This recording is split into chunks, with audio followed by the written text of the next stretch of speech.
Welcome back, students, to ECS 721 Data Structure Algorithm. And this is what we've done so far. We've created our list using arrays, and we have given this list class the following member functions in the previous video.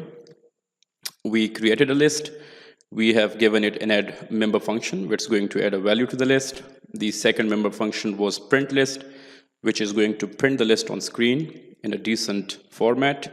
And then we provided two predicate methods. That means a method that returns true or false based on the emptiness and fullness of the list.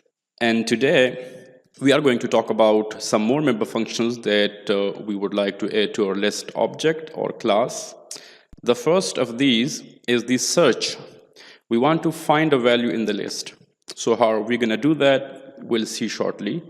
And then we'll talk about how to insert a value in the list at a given index without overwriting the existing value. So this is the punching line to remember. We will not overwrite the existing value. So that means we have to do some shifting.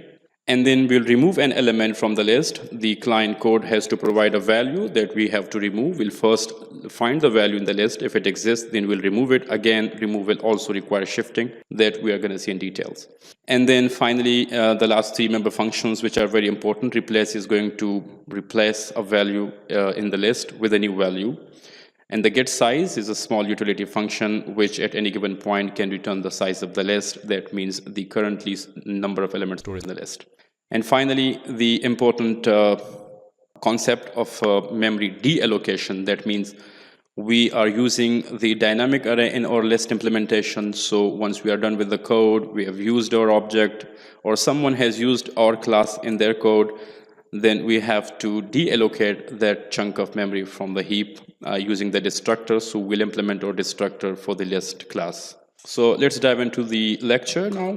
Implementation of the search. This is the first member function we're going to talk about, and that is going to search a value in the list, and if it finds the value, it returns the index of that value. And if it doesn't find it, it returns an invalid value, -1, because a -1 cannot be a valid index. And I could have implemented this function as a Boolean function, which could return true or false if the value exists or if it doesn't. But because I'm going to be using the index of a given value in the list, in the remove and the insert member function, so I've decided to design this function in such a way that if we pass a value to this function, it searches that value, and if it finds it, returns the index, and then we can do with that index either remove it from the list or do something.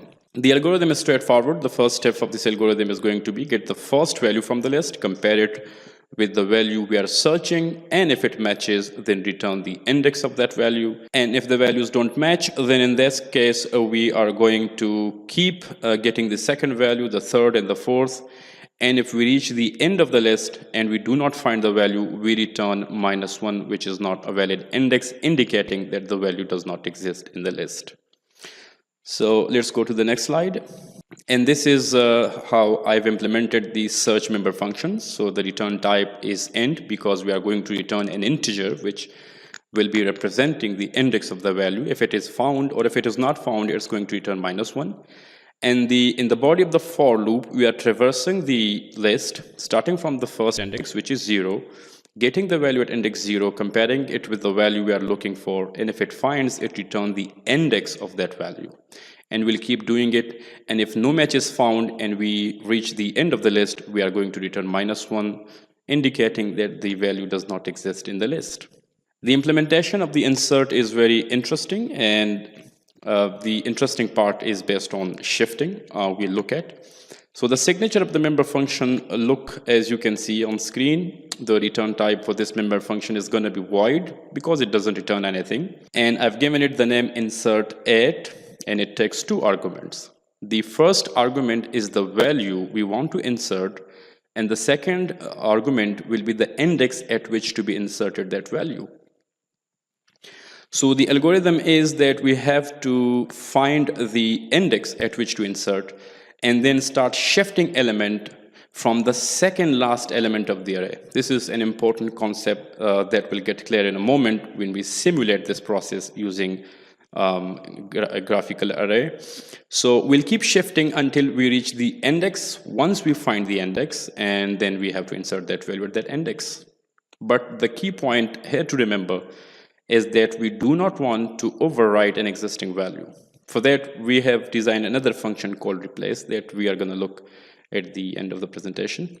So suppose if the client has called the function with these values, insert 500 at index 1. And this is the current state of our array, which has 4 values at the moment. And they are stored sequentially at index 0, 1, 2, 3, and 4. And at index 4, there is no value. That means there is an empty spot or location. So how do we start shifting, and where to start shifting from? This is something that you have to pay attention to. We want to insert an index 1, which already has a value 200.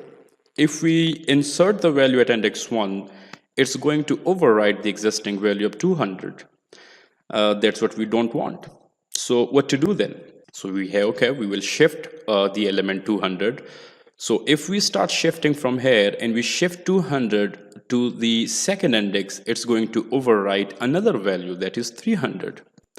And this is something not desirable also. So what to do? We say, okay, we thought about it, and we will start shifting from the second last element, or the last element in the array that is currently stored. So we'll shift 400 from this spot to the next spot, and then we'll shift 300 to the spot of the 400. 400 will have been shifted already to the 4th index. And similarly, we'll shift 200 to then 200 to the second location, because 300 will have been moved before that. So we have to remember that whenever we want to insert a value without overwriting the existing one, we have to start shifting from the last value. And I've written a few statements to demonstrate. So we want to insert 500 at index 1. So let's execute the first statement. We want to shift the value at index 3, which is 400, to index 4, which is empty spot. So we'll do that. And now 400 has been shifted successfully. So a copy of the 400 is actually shifted. At index 3, 400 already exists because we've done nothing to it. Now we'll shift the value at index 2, which is 300, to index 3, which is 400. And we do that, and it doesn't matter because 400 has already been shifted before, so we haven't overridden the value. And then we are going to shift the value at index 1. Remember, the index 1 is the value at which we want to insert 500, so we have to shift 200, and we're going to do that next.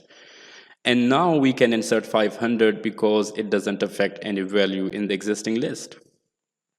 And once we are done here, we can then insert 500 at that particular index. So this is how the insert works, and we are going to write a piece of code demonstrating that how it works in a real program.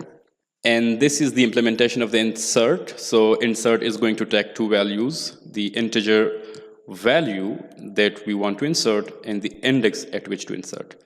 So the for loop is going to shift element from the last element. So int I will be assigned size -1. If size is 5, the last index is 4.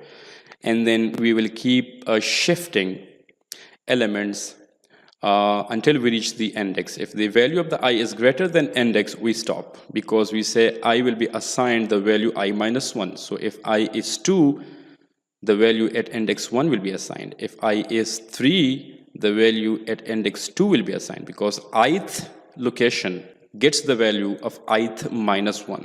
So keep that in mind. Once we shifted all the elements, then we have to insert the value at that index.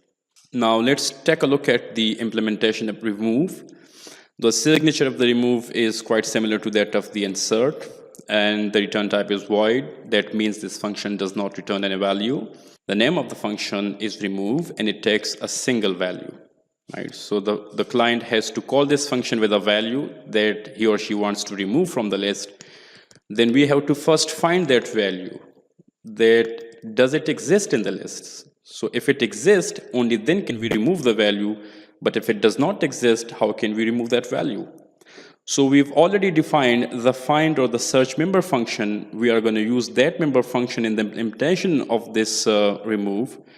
we will first get the index of the value at which we want to remove, and then we shift all the elements one part from right to left. So the algorithm works as follows: search the value to be removed. If the value is found, get its index. So suppose we get the index, and then start shifting element from that index towards left till the end of the list. So we'll start shifting, but this time the shifting will begin right from the index from where we want to remove the value. So once shifting is done, then value is overwritten and no longer exists in the list, and that's how removal works in arrays. So let's simulate this process. So we have a list, we inserted 500 before using the insert member function, and now we want to remove that value. Let's say the client has called this function on the list object, and the client provided the value 500. So we'll have to first find the index of this value by using the find member function we defined before. And I mentioned that I implemented find in such a way that it returns the index of a value that exists in the list. And if it doesn't exist, it returns -1. So when we call this function, it's going to return the value 1 because 500 does exist in the list and the index of that value is 1. So 1 is returned. Now what to do? We have to shift element one spot from right to left, starting from that index, right? We want to override this value, and that's how removal works in arrays.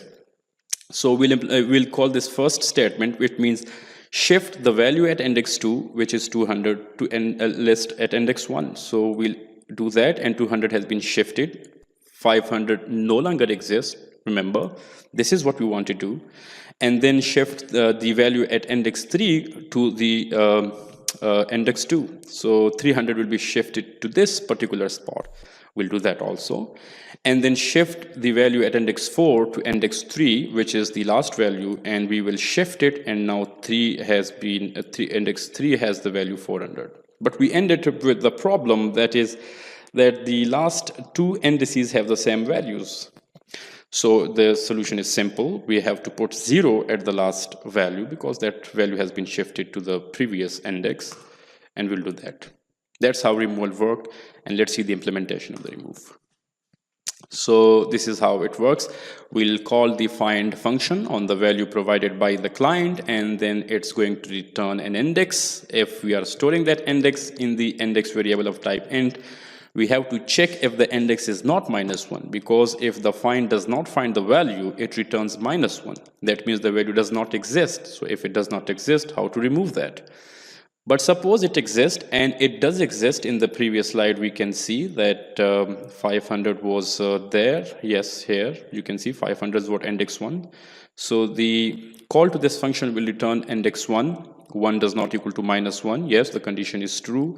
Then we'll start shifting elements, and we'll shift elements. And this is an important statement, that we want to assign the ith location the value of the ith plus 1. So location 3 will be assigned the value 4, and the location 4 will be assigned the value of location 5, and so on and so forth. And we'll do it till the end of the list. And after we're done, we have to then put 0 at the last index because we already shifted it.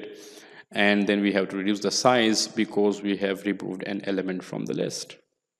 Implementation of the replace member function is straightforward. It takes 2 arguments: the value we want to insert and the index number. And in this particular function does what it says. I mean, replace the value with a new value. So straightforward, we'll say, okay, list at index assign the value. Whatever value was stored previously on that index will be overwritten with this new value. And there is this small utility function, which often comes with most library collection classes, which is sometimes called size. Some people call it get size. And we are calling it get size. So it's going to return the size of the list. And the size means the number of elements currently stored in the list. And this is the destructor because we are using the dynamic array in our list implementation. So once our object has been used by some code, client code, now we want to release the memory because the object is no longer useful to them, or they are done with using it. Then we use the syntax, We type the delete keyword, then the square brackets, because the list pointer is not pointing to a single integer, but rather an array on the heap. And this block of memory will be deallocated by the operating system. So delete tells the operating system reclaim this part of memory or deallocate that chunk of memory from the heap. So let's do it. Let's walk the talk and see these functions in action.